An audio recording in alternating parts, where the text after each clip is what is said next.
अब जैसे ही आहान और ध्रुव ने देव को छेड़ते हुए ये कहा, देव उन्हें खा जाने वाली नजरों से घूरने लगा और उसने कहा, अपनी फालतू की बकवास बंद करोगे तुम दोनों? कहाँ की हसीन रात? मेरी कल की रात सबसे बुरी रात थी। जो मैंने कैसे गुजारी है बस मुझे ही पता है। बॉस की कल रात 2 बजे मीटिंग थी, लेकिन उनका लैपटॉप खराब हो गया, जिसकी वजह से उनका सारा डेटा लॉस हो गया।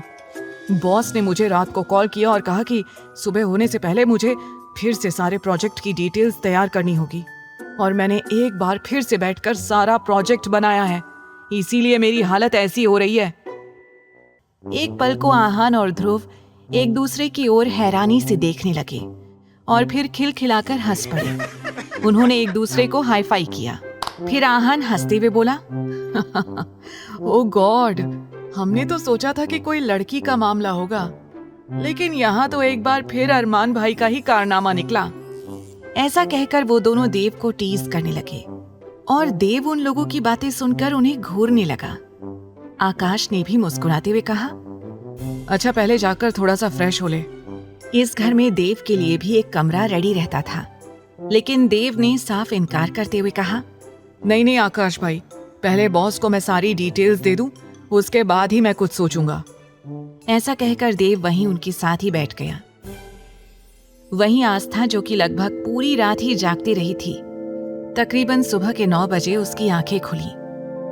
अब जैसे ही आस्था की आंखें खुली, उसे अपने शरीर में दर्द सा महसूस हुआ।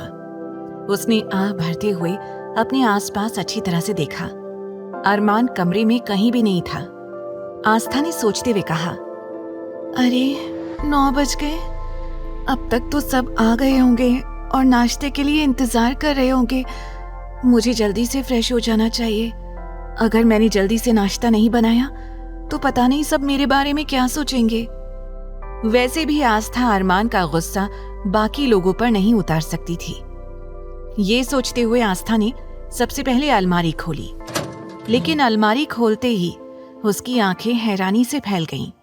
उसके सामने बहुत सारे डिजाइनर कपड़े रखे हुए थे। इतना ही नहीं, अलग अलग टाइप के फुटवेयर, बैग्स और एक्सेसरीज अच्छी तरह से सेट किया हुआ था।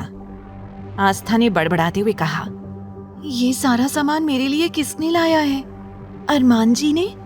नहीं नहीं, वो मेरे लिए इतना नहीं सोच सकते हैं। फिर किसने किया है ये? आस्था इस बात से अनजान थी कि ये सारी चीजें ध्रुव ने आस्था के लिए भिजवाई थी और फोन पर एक नौकर को सख्त इंस्ट्रक्शंस देकर सारा सामान आस्था की अलमारी में अच्छे से सेट करवा दिया था।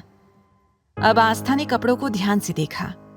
वो सारी ड्रेसेस काफी ज्यादा महंगी दिखाई दे रही थी। वैसे सारे कपड़े फुल स्लीव्स के थे और ये वैसे ही कपड़े थे जो आस्था पहनना पसंद करती थी। लेकिन जैसे ही आस्था की नजर उनके प्राइस टैग पर पड़ी, उसकी आंखें हैरानी से फैल गईं। वो हैरानी से बोली, हमारे गांव के मार्केट में तो 100 से 200 रुपए में अच्छा खासा कुर्ता और पैंट आ जाता था, लेकिन यहाँ तो इन कुर्तों की शुरुआत ही 20,000 से हो रही है। मैं ये कपड़े कैसे पहन सकती हूँ? 20,000 में तो मैं पूरे गांव के लिए कपड़े खरीद सकती हूँ। आस्था एक सूट की प्राइस टैग को चेक करते हुए सोच रही थी, लेकिन फिलहाल उसके पास पहनने के लिए ज्यादा खास कपड़े नहीं थे। ऑलरेडी जो उसके हॉस्पिटल वाले कपड़े थे, अरमान ने वो हॉस्पिटल में ही फेंक दिए थे और वहां भी उसने नया कपड़ा ही पहना था। उसने मजबूरन उनमें से एक ड्रेस निकाली जिसका प्राइस 12,000 था। वो उदास होकर सोचने लगी, 12,000 रुपए? पता नहीं मैं इतने पैसे कभी उस मिस्टर खड़ूस सिंघानिया को वापस दे भी पाऊंगी या नहीं।